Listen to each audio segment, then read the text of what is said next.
You searched how to buy shares of Makemytrip, and I will walk you through the process.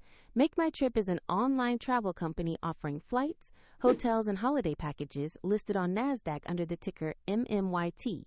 This video is educational content and not financial advice. To buy MMYT, you need a broker, and I'll use eToro as an example to show the steps. After registering, you must verify your account, typically with an identity document, and add funds before you can place a trade.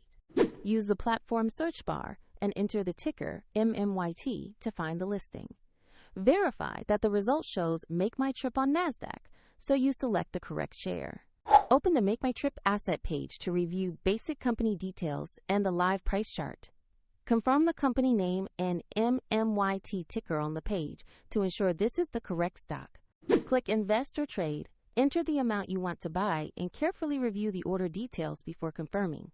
If the market is closed, your order may be queued or executed when trading resumes depending on the order type. If you do not have sufficient funds, the platform will prompt you to add money before the order can be placed. Once executed, your Makemytrip position will appear in your portfolio where you can monitor it. A soft link to eToro is available in the description if you want to view the platform, and remember, this is educational information only.